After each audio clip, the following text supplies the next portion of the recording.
ಎಲ್ಲರಿಗೂ ನಮಸ್ಕಾರ. ನಾನು ಸಂಧ್ಯಾ ವಂದನ. ಇಂದಿನ ವಿಡಿಯೋಗಾಗಿ ನಾನು ತೆಗೆದುಕೊಂಡಂತಹ ವಿಚಾರ ವಿಧವೆಯರು.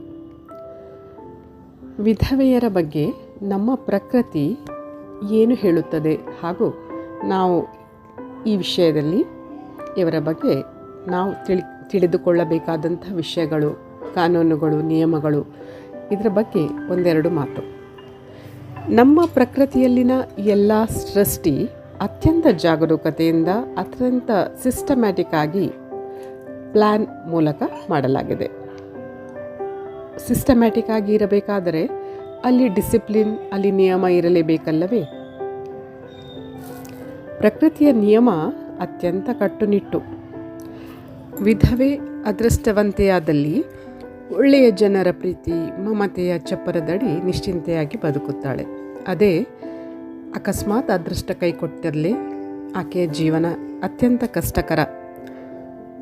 ಈಗ ಯಾವುದೇ ವ್ಯಕ್ತಿಗೆ ಆಸರೆ ಇಲ್ಲ ಎಂಬ ವಿಚಾರ ಗೊತ್ತಾಗದಾಗ ಸಮಾಜ ಅಲ್ಲಿ ಅವರನ್ನು ಹಗುರವಾಗಿ ಅಥವಾ ತಿರಸ್ಕರಿಸುವ ಸಂಭವ ಹೆಚ್ಚು. ಅದು ಸಮಾಜದಲ್ಲಿ ನಡೆಯುವಂತಹ ಯಾವುದೇ ಕಾರ್ಯಕ್ರಮಗಳಿರ್ಬೋದು ಅಥವಾ ಅವರಿಗೆ ಸಿಗುವಂತಹ ಆಸ್ತಿಪಾಸ್ತಿಗಳ ಪಾಲಿರಬಹುದು, ಅವರಿಗೆ ಸಿಗುವ ಗೌರವ ಅಧಿಕಾರ ಇರಬಹುದು, ಮುಖ್ಯವಾಗಿ ಅವರಿಗೆ ಸಿಗಬೇಕಾದ ಸ್ವಾತಂತ್ರ್ಯ ಇರಬಹುದು.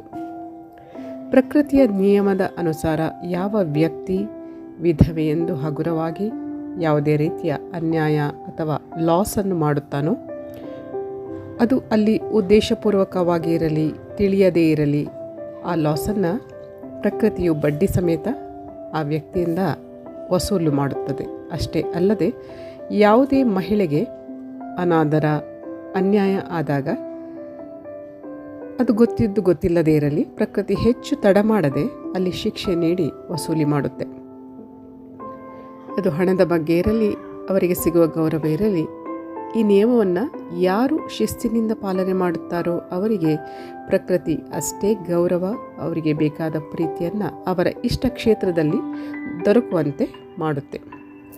ಹೇಗೆ ನಾವು ಉಳಿದ ವಿಚಾರಗಳನ್ನೆಲ್ಲ ಕಲಿಯುವಾಗ ಅದು ನಾವು ನಮ್ಮ ವಿದ್ಯಾಭ್ಯಾಸ ಇರ್ಬೋದು, ಬೇರೆ ಯಾವುದೇ ವಿಚಾರಗಳಲ್ಲಿ ಪ್ರತಿಯೊಂದು ಕಾನೂನನ್ನು ತಿಳಿದು ಪಾಲನೆ ಮಾಡಿ ಮುಂದುವರಿಯುತ್ತೇವೆಯೋ ಹಾಗೆ ಪ್ರಕೃತಿ ನಿಯಮಗಳನ್ನು ನಮ್ಮ ಜೀವನದ ಪ್ರತಿಯೊಂದು ಕ್ಷೇತ್ರದಲ್ಲಿ ತಿಳಿದುಕೊಂಡು ಮುನ್ನಡೆದಲ್ಲಿ ಜೀವನ ನಮ್ಮದು ಸುಗಮ ಅಲ್ಲವೇ? ಮೈ ಡಿಯರ್ ಫ್ರೆಂಡ್ಸ್, ಇಂದಿಗೆ ಇಷ್ಟೇ ವಿಚಾರ. ಇನ್ನೂ ಮತ್ತೆ ಹೊಸ ವಿಷಯದೊಂದಿಗೆ ತಮ್ಮನ್ನು ಭೇಟಿಯಾಗ್ತೇನೆ. ಅಲ್ಲಿವರೆಗೆ ಧನ್ಯವಾದಗಳು. Please take care. Have a good day. ಜೈ ಶಿವಶಕ್ತಿ, ಜೈ ಮಾ ಕಾಳಿ, ಜೈ ಶ್ರೀಕೃಷ್ಣ.